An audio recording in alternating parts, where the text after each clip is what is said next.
Hi, welcome back to another episode of Hack a Week. This week I'm repairing some home speakers. The surrounds on these speakers have deteriorated and gone away. They're made from foam. It's pretty common for these to just eventually dry out, rot, get really crumbly and fall apart. And when that happens, it affects the sound that the speaker can make, and I will explain that with a little bit more detail right now. This speaker is still okay. The surround, that's this part right here, has not rotted yet like it did on this speaker over here. It's all completely gone, totally missing. So what the surround does is it keeps the cone aligned with the magnet, and the voice coil can stay nice and perpendicular, riding up and down inside the magnet. You can see that pushes up and down, and it's silent, it doesn't make any noise. Now this one without the surround, you listen very carefully, hear that? That is the voice coil actually getting cocked a little bit sideways inside the magnet. The magnet is basically a pole in the middle and then a piece around that, and there's a gap between that center pole and the outer part, and the voice coil slides into that and it rides up and down with a tiny air gap all the way around. It's perfectly centered in there. And an induction occurs when a voltage goes into that voice coil in the form of a sound wave, electronically represented with peaks and valleys above and below 0 voltage. And it makes the speaker vibrate because the induction in the coil changes the magnetic field reaction, and it moves up and down. So anyway, what they sound like when they get this way is every time a bass transition happens, you kind of hear this buzz. There's kind of a buzz to it, or a pop or a crack noise. And that usually means that the surround has rotted away. I've got new rubber ones I can put in here. Here's one of the replacement rubber ones that I found online. If you just search for speaker surround, you will find these, and you have to pay attention to the inner diameter and the outer diameter, and then the inner lip. Whoa, get back here. That inner lip right there. Some of them are molded with a slight downward angle, and what that does is it matches this downward slope of the speaker cone. So you glue to the perimeter out here, and you glue to the inner part right there. If I flip this over, you'll see there's two places where glue can be applied, right there and right there. And then that profile shape is just like the original foam ones, but the rubber will outlast the foam by a long shot. So the glue we use, that's been recommended from what I've found, is Weld Bond. This is actually the first time I have ever replaced the surrounds on a speaker. So this will be a first for me, and hopefully help you out if you're looking to do the same thing. Okay, obviously the surround has to be removed first, and you need to make sure that the surfaces you're going to glue the surround back onto are nice and clean. This one had the surround glued here, and then there was a cork gasket applied all the way around to the top of that surround gasket out there. So it's all gone out of there. That part's taken care of for me on this one. It was it's all crumbly. There's a little piece there. You get an idea just how crumbly it is. So I got to get this stuff off from here. A putty knife works pretty well. Just let it fall down into the center, and we'll vacuum it up when we're done. I got the inner gasket off. I'll just vacuum it all up now. Now I've got the outside bits to take off. Got this cork gasket, and then what's left of the foam gasket, that's got to come off.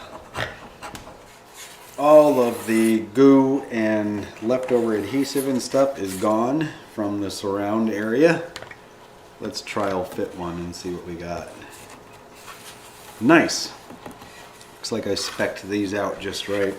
So what we'll do is put a little bit of glue around here, around the cone, and a little bit on the back side of the surround. We'll let that sit for a couple minutes, and we're going to drop everything to place and just let the spider, that's the part underneath here, it's that wavy part that's usually tan colored that you see on the underside of a speaker. The spider will keep everything aligned right where it should be. If I push in the center of this right now, no noise. Out on the edge we hear noise. So it's lined up just right.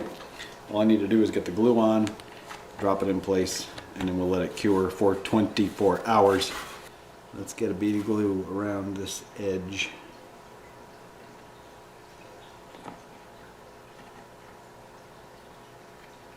And we'll get a bead of glue on the cone, just on the outer edge. The weld bond dries clear, so you don't have to worry about it showing up later as white. You just smear this.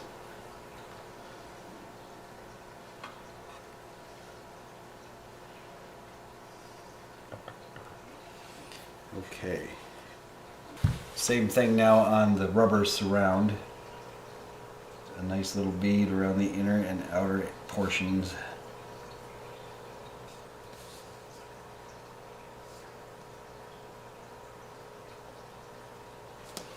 There we go, nice and evenly distributed. Let that sit for a little bit. I've let these sit for about 3 minutes, and that's all you need just to get it a little tacky. We're just going to drop the whole thing into place.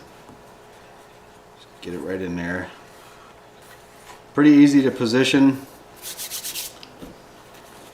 A paper towel with a little water on it helps get it off your hands, and it's also water based, so I can just wipe around the outside. This will wipe off any excess and squish the surround down in so that it makes good contact all the way around. I can tell this inner one, this is the one that's going to need some babysitting. I have to keep it squished into place as it sets up. You know, I think I'm just going to pull the speaker out so that I can squeeze from the back side all the way around to make sure that gets squished into place really well.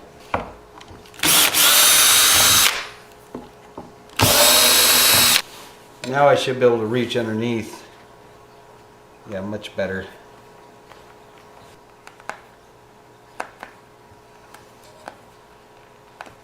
Dry enough to put back in. It's been sitting here for probably a couple hours, and it's all squished down and stuck pretty nicely.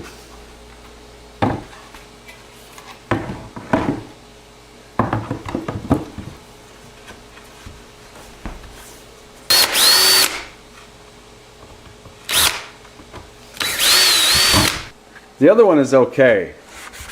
Nothing wrong with it yet. You know, I have a philosophy of if it ain't broke, don't fix it. Well, it ain't broke, so I don't have to fix it. But when the time comes, I do have an extra surround, and I know I can do the job. So in 24 hours, we'll put both these speakers back into action. 24 hours later, all cured up and working just fine. No more scratchy, buzzy weirdness.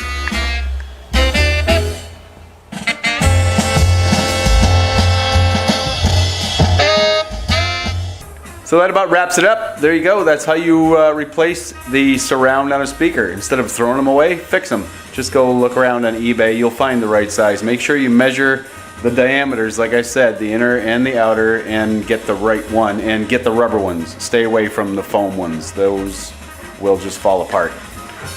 All right, thanks for watching, and thanks for all the donations. Be sure to like, subscribe, follow us on Facebook and Twitter, and until next time.